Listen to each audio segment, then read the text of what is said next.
आज भारत ने अपने इतिहास का अब तक का सबसे बड़ा फ्री ट्रेड एग्रीमेंट संपन्न किया है।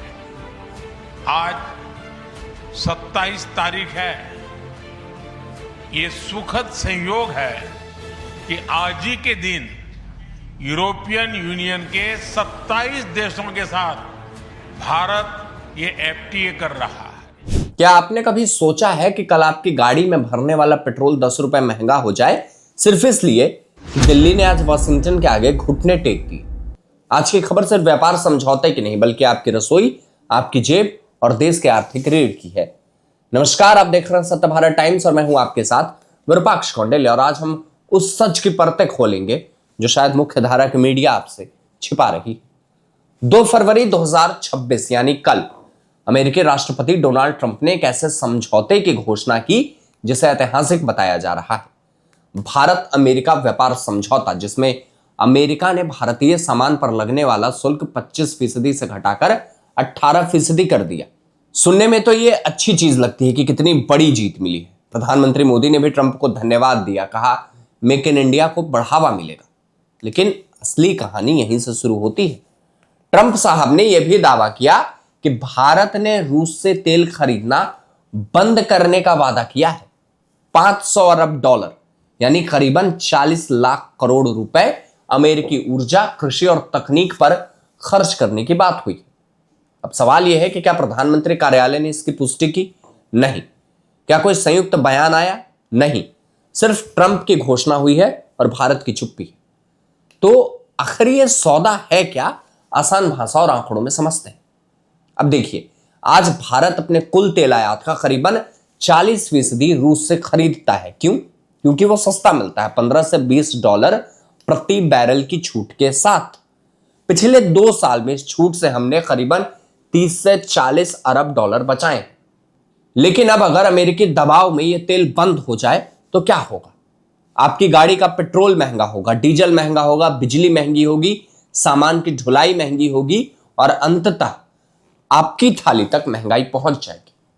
सोशल मीडिया पर तो तूफान मचा हुआ है। लोग कह रहे हैं यह कैसी आजादी है जो अमेरिका के इशारे पर नाचती है। एक यूजर ने तंज कसा कि 40% सस्ता तेल छोड़ो, 500 अरब डॉलर खर्च करो, 18% का शुल्क सहो, यह मोदी जी की विदेश नीति है। विपक्ष इसे सरेंडर कह रहा है, इस पर मीम्स वायरल हो रहे हैं और सरकार फिलहाल मौन है। अब आप सोच रहे होंगे कि यह तो एक विदेश नीति का मामला है, इसका हमसे क्या लेना देना। लेकिन यही सबसे बड़ा धोखा है। यह सिर्फ एक कागजी समझौता नहीं है, यह आपके रोजमर्रा की जिंदगी, आपकी जेब से जुड़ा मामला है। मान लीजिए अगर ऊर्जा का आयात बिल 15 से 25% बढ़ता है तो पेट्रोल डीजल के दाम 5 से 10 रुपए बढ़ेंगे। महंगाई दर में ईंधन का योगदान 6 से 8% यानी पूरी अर्थव्यवस्था में आग लग सकती है। किसान जो खेत में ट्रैक्टर चलाता है, ट्रक चालक जो रात दिन सड़कों पर माल ढोता है, मध्यम वर्गीय परिवार जो महीने के अंत में बजट बिठाता है, सबकी कमर टूटेगी। और मेक इन इंडिया का फायदा वो बड़े निर्यातकों को मिलेगा, आम आदमी को सिर्फ महंगाई का तोहफा।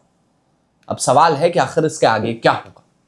पेट्रोलियम मंत्रालय से आंकड़े मांगने होंगे। क्या सच में रूसी तेल से टैंकर रुक रहे हैं?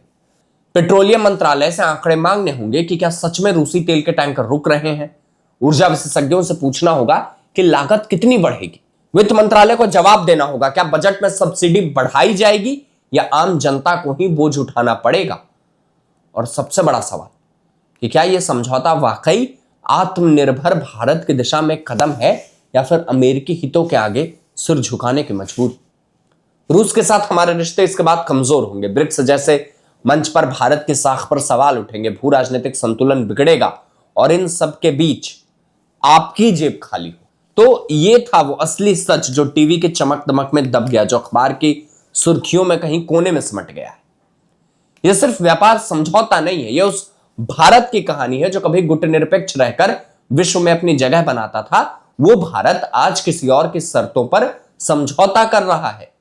याद रखिए, जब इतिहास लिखा जाएगा तो यह नहीं पूछा जाएगा कि शुल्क कितना घटा, पूछा यह जाएगा कि आम आदमी की कीमत पर कौन सा सौदा किया गया।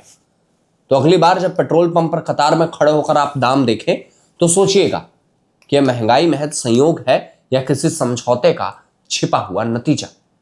इन खबरों पर बाकी अपडेट्स के लिए आप बने रहे हमारे साथ और देखते रहें सत्य भारत टाइम्स।